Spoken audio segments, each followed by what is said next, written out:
जय तारा, जय जय तारा।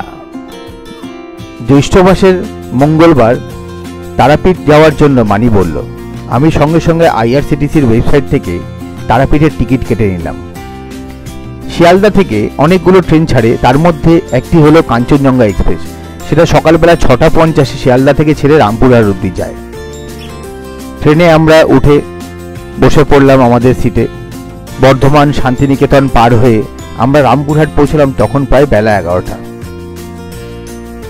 অসম্ভব সুন্দর ওয়েদার, একটু মেঘলা মেঘলা। রামপুরহাট স্টেশনটা একেবারে তারাপীঠের মন্দিরের আদপে বানানো।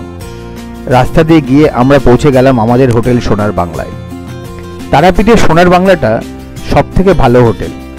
এখানের দুটো জিনিস একদম যেটা ইউনিক, সেটা হচ্ছে রুম আর খাওয়া আর সুইমিং পুল। আমাদের একদম সুইমিং পুলের সামনের একটা রুম দিয়েছিল। রুমটা অনেক স্পেশিয়াস, কেন এবছর অরিত্রও আমাদের সাথে আছে, আমরা 4 জন, তো এক্সট্রা বেড লাগানোর সুবিধা। একদম সুইমিং পুলের সামনে, সাথে একটা ছোট্ট ব্যালকনি, অপূর্ব সুন্দর।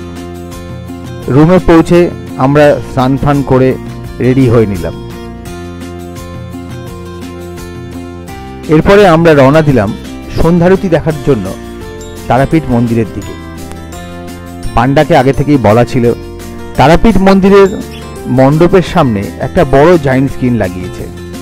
এখন তারাপীঠের যে আরতি হয় সেটা আপনি বাইরে থেকে বসে দেখতে পারবেন, কেন মন্দিরের ভিতরের পরিসরটা খুব ছোট আর ওখানে এখন প্রচণ্ড ভিড় হয়, তো সেই জন্য বাইরে থেকে দেখলে আপনি খুব কমফোর্টেবলি খুব সুন্দর দেখতে পারবেন।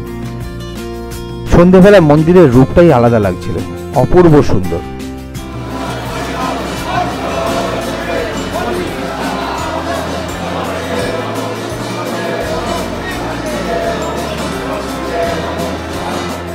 মাকে দর্শন করার পর আমরা চলে গেলাম মহাদেবের মন্দিরে, সেখান থেকে শ্মশানে।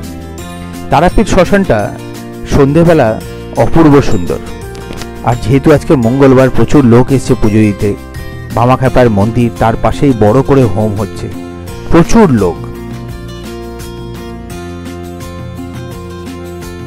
আমি আর মানি দুজন মিলে মন্দিরগুলোতে পুজো দিলাম। আর এখানে একটা হাঁড়ি কাঠ আছে, অনেক দিন আগে এখানে আগে বলি দেওয়া হতো। এটা তান্ত্রিকদের জন্য একটা পীঠস্থান। এখানে বাবা বামদেব একসময় শ্মশানে সাধনা করতেন। এখন প্রচুর তান্ত্রিক এবং যারা হস্তরেখাবিদ তারা এখন এখানে আসেন নানা রকম পুজো করতে। এখানে নাকি সিদ্ধি পাওয়া যায়। হর হর মহাদেব, জয় তারা। এখন আমরা ভোর 4টে বাজে তারাপীঠের মায়ের মঙ্গল আরতি দেখব আর পুজো দিতে যাব। অসম্ভব সুন্দর, শান্ত চিত্ত, একদম লোক নেই। সকালবেলা রাস্তাঘাট একদম খালি। আমরা মন্দিরে পৌঁছে তখন প্রায় আলো ফুটে এসছে, কিছু লোক এসে গেছে। আমরা মঙ্গল আরতি দেখার পর আমাদের পান্ডার যে দোকান আছে সেখানে চলে গেলাম শ্রদ্ধাঞ্জলি বলে। ওই মন্দিরে ওইখানে আমাদের পান্ডা দাঁড়িয়েছিল, ও আমাদেরকে ফুল ঝুড়ি সব রেডি করে দিয়ে দিল। আমি কলকাতা থেকে মিষ্টি নিয়ে গেছিলাম মায়ের জন্য। আমি আর মানি পেছনের দরজা দিয়ে চুপ করে গিয়ে পুজোটা দিয়ে চলে আসলাম। অসম্ভব সুন্দর পুজো হলো। এরপরে আমরা চলে গেলাম সোনার বাংলা হোটেলের সুইমিং পুলে। আমি আর মানু এবং অরিত্র সবাই এইখানটা খুবই প্রিয়। আর এই তারাপীঠ ভ্রমণটা আমাদের কাছে একটা ছুটি কাটানো প্লাস একটা পুজো দেওয়া, দুটো একসাথে। এইখানে এসে মানি সুইমিং পুলের যে বাচ্চাদের সেকশনটা আছে সেখানে চলে গেল। আরও কয়েকটা বাচ্চা এসেছিল মানিকতলা থেকে, তাদের সাথে ও একদম মিলেমিশে গেল। ও লোহার রেলিংটা ধরে সাঁতার কাটা প্র্যাকটিস করছিল। অনেকক্ষণ ধরে ও আসছে না বলে মানিও আস্তে আস্তে করে রুম থেকে বেরিয়ে চলে আসলো সুইমিং পুলের কাছে। কিন্তু মানুকে ওঠানো খুবই কঠিন। আমিও একটু সুইমিং করলাম অনেক দিন পর। আসলে বর্ষার কয়েকদিন আগেই বর্ষা হয়েছে, তো সেই জন্য একটু সুইমিং যাওয়া বন্ধ আছে। কিন্তু এরকম একটা পরিষ্কার সুইমিং পুল পেলে একটু মনটা জাগার দিয়ে ওঠে। অপূর্ব সুন্দর সুইমিং পুল। এই তারাপীঠের সোনার বাংলাটা এই জিনিস, এটা আর খাওয়া, ওদের খাবার এত সুন্দর, এত ভালো। আমি যেহেতু কালকে সোমবার ছিল, আমি বলেছিলাম নো অনিয়ন নো গার্লিক আমার জন্য স্পেশাল বানিয়ে দিতে হবে, ওরা তাই বানিয়ে দিয়েছিল।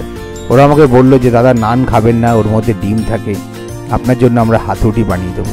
এই ভালোবাসাটা সত্যিই আমাদের হোটেলিয়ারদের জন্য একটা খুবই পাওনা। এরপর মানুষ চলে গেল, ওদের একটা পার্ক আছে খুব সুন্দর সাজানো গোছানো, সেখানে ওকে ওই পার্কে নিয়ে গেলে আর ঘরে নিয়ে আসা যায় না। তারপর এখানে দেবদার ছেলে বল করছিল, তো আমি একটু ব্যাট নিলাম, যেই না ব্যাটটা পেলাম একটা 6 আর একদম পাঁচিলের বাইরে, আমাকেই বল কুড়োতে যেতে হলো। বল কুড়িয়ে এসে আমরা আবার স্টেশনে ফেরত আসলাম। গান শুনতে শুনতে আমরা কলকাতার দিকে চলে আসলাম। আসার সময় মাতারা এক্সপ্রেস ওখান থেকে 2টোর সময় ছাড়ে, কলকাতায় 6:30টার সময় পৌঁছায়। এই টিকিটটা অনলাইনে কেটে নেওয়াই ভালো। আবার দেখা হবে আগামী পর্বে।